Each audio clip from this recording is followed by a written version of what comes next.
Do you finish your garment and then think, oh my gosh, those problems, those small little problems that you thought, it'll be okay along the way, they're not okay. It turns into a disaster. Well, a lot of these things actually happen back here, and this is at the cutting out stage or the planning stage, and it's this compounding effect of a little bit here, a little bit here, a little bit here, ends up being this totally huge thing at the end. And well, let's talk through every stage of sewing and what the little mistakes can be if you're noticing things, what they might have gone wrong at the different stages. So hopefully you can work this out and get a little bit better results.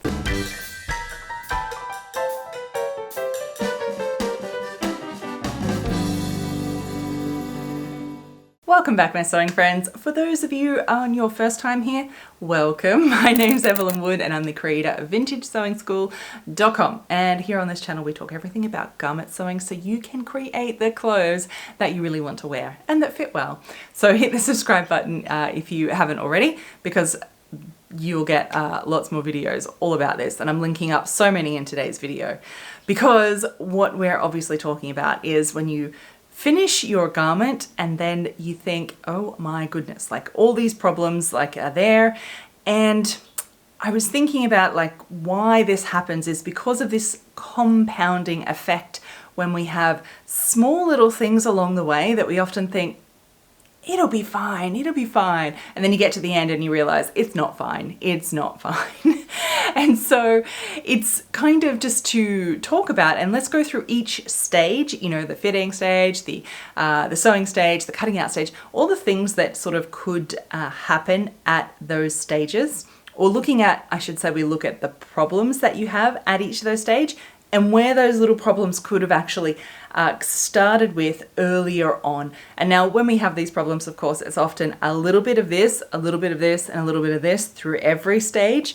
That equals the bigger problem that we see at the end. So hopefully we can catch these little things before they even get there, because this compounding effect works in reverse as well. It's not just with mistakes, it's with all the good things that you might choose to do along the way as well. And more of that at the end. Okay, so you put it on at the end and then you realize you're having problems with the fit. It's just not fitting right.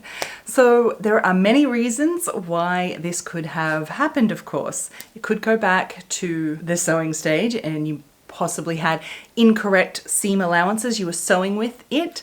So imagine if you just sewed with even 2 millimeters less seam allowance than you should on this side. That's 2 and 2, that's 4 millimeters. And then same on this side, that's 8 millimeters. Wow, all of a sudden you're nearly a centimeter bigger than it should be, which is, you know, what's that, 3/8 of an inch? And that's just only with 2 side seams. So imagine if it's got panels as well, it very, very quickly adds up and can change the size before you even realize what's happened. It might have been in the testing stage when you did your toile or mock-up. Maybe you used a different type of fabric for your toile. Maybe it was a much stiffer, tougher fabric, and what you're using is soft and drapey, and it very much affects the fit.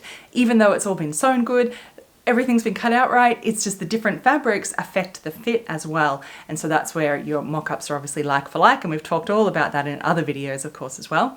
But maybe that has caused your problems there. Maybe your fit issues come back to the cutting out stage. Perhaps you've cut it out all a little bit wrong, maybe a little bit big or a little bit small all the way around, and then obviously compiled with all the other things that might go wrong in the sewing stage as well, and then get to the end and here and you're thinking, why doesn't it fit? Maybe it's because it was cut out a little bit inaccurate.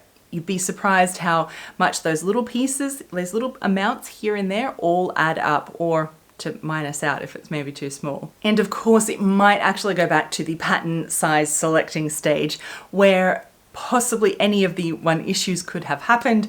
Perhaps you just went by your dress size that you wear in a shop, and obviously that's not the same as sewing sizes. And I have videos on all these things, mind you, they're all linked down below. There's a great deal there.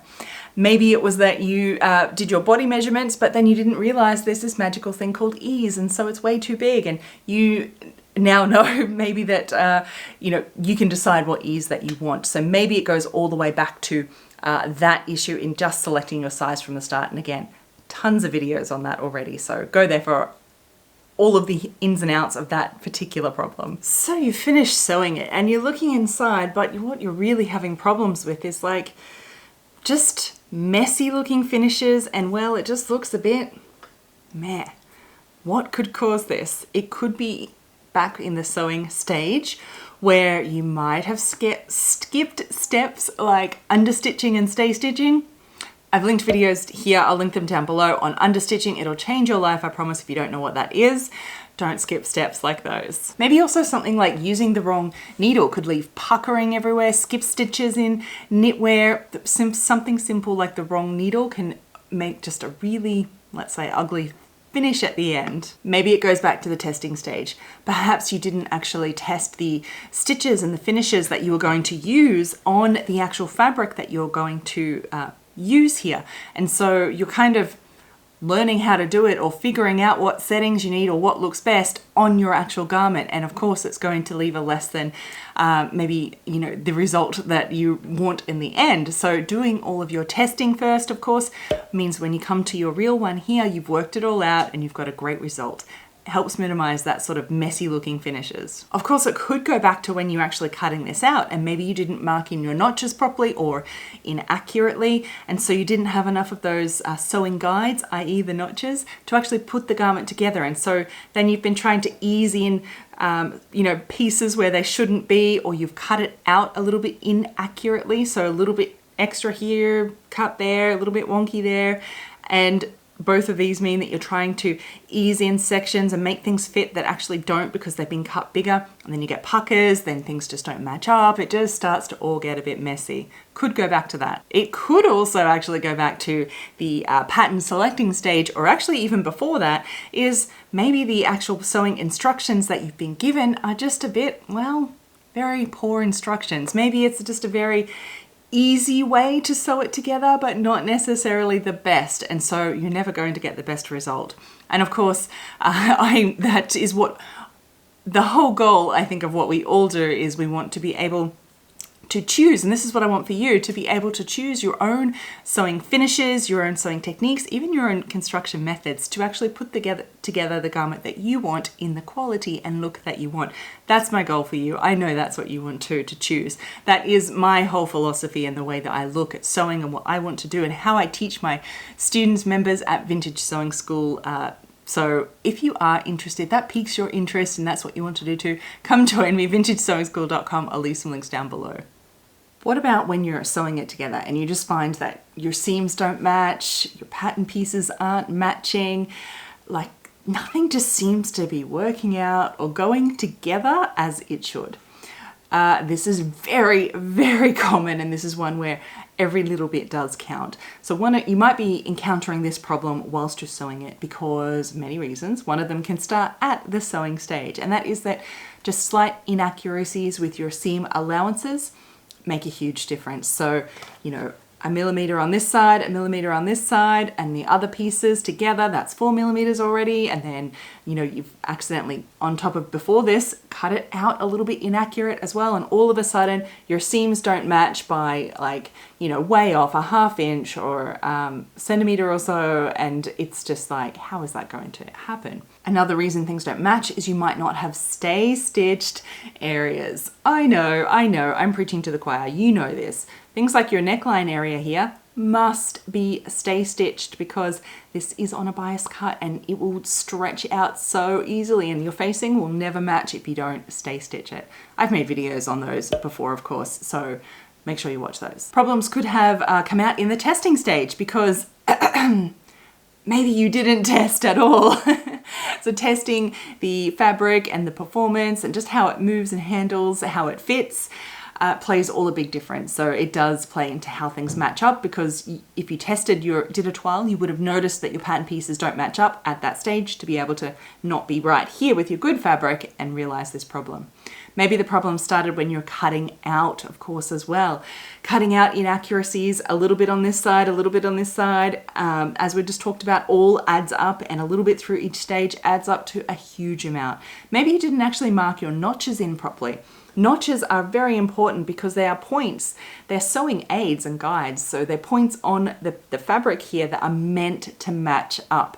And so if we don't use them, there are areas that need to be eased in together. And that's the point. We know that this point and this point need to match up, and this needs to be gathered in to this point, right, to meet there. And if we don't, it kind of gathers out everywhere else, and then you've got this much at the end and you're thinking, what will I do with that? And then maybe it actually goes back to the pattern selecting stage as well, because maybe the pattern is just a bit too difficult for your skill level, because even though it might be marked easy, it's not easy. Again, I've made videos on this as well. I'll link them all down below. You know, if there's too many pattern pieces, too complicated designs, too many curves and opposing curves to go together, and it's just a bit too difficult, you'll just find that things won't match up. There's too much going on for you to kind of manage at the machine and ease in, which is not a problem. We every single one of us does this, is choose a pattern too difficult. And it's not that that's a problem. It's that you probably weren't expecting it to be so difficult. And we don't want you to stop there because it gets too much. If you go in expecting it to be difficult and a challenge, you're up for it and you're ready, and you won't quit halfway through because things just aren't turning out, and it's not you, it's just that it is a bit more difficult than the easy pattern it was marked as, right? Maybe you're cutting out your fabric and, well, you're having trouble with just cutting out that devil fabric in the first place, right?